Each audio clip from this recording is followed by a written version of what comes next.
Be a better you. That was what drew my attention, what made me look closely at the leaflet that had been thrust into my hands.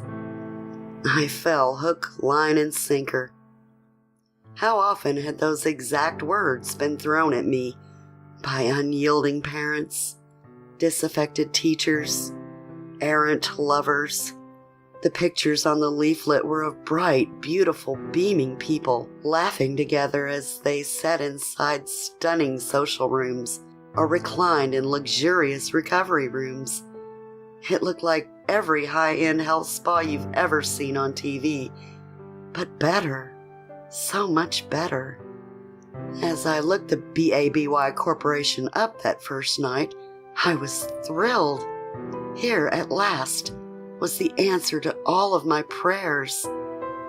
They promised to make me into what I had always wanted. Thin, pretty, happy, a better me.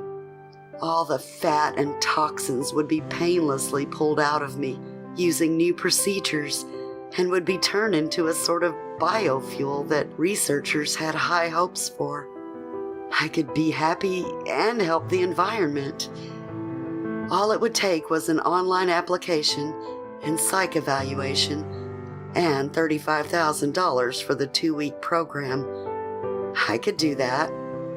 Living alone with no husband or children in the house my parents had left me, I had little use for a large proportion of my wages. I had savings enough to sign up right away.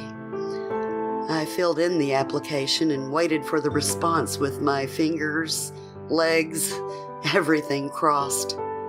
I was so happy when I got an email at work the next morning saying I was being considered for a place on their next program. I just had to complete the psych evaluation. I skipped lunch and worked my way through 11 pages of questions. Did I ever feel ugly or undesirable? Yes. Did I want to make a positive change in my life? Yes. Did I want to be happy and healthy? Yes. It took the whole of my lunch break, but I barely noticed. I sent the evaluation back as quickly as I could and spent the next 90 minutes hardly aware of the work going on around me. How could I focus on data entry when this was so much more important? As my anxiety levels rose, I felt like sobbing. I hadn't passed the evaluation. I wasn't going to get a place.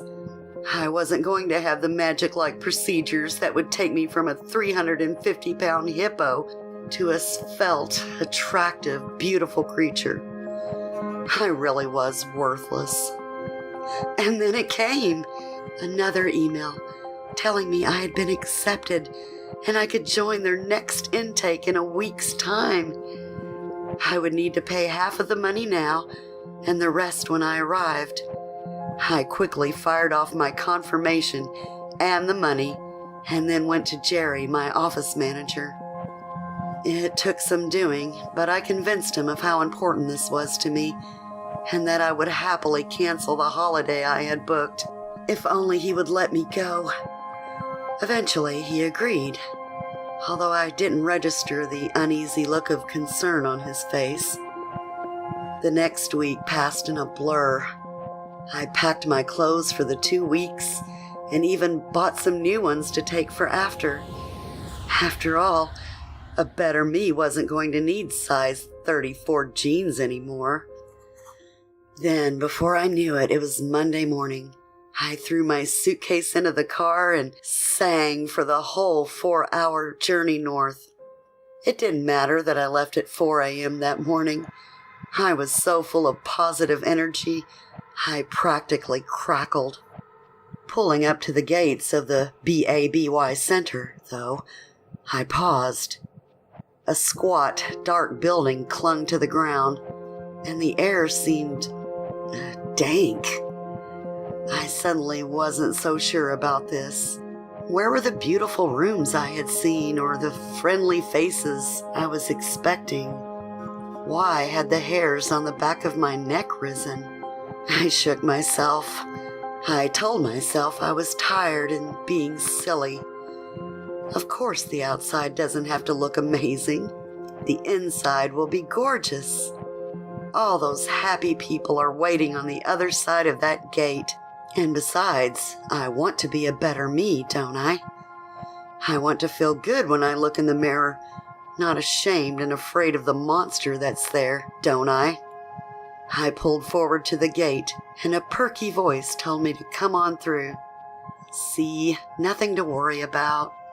I wish I had turned back then.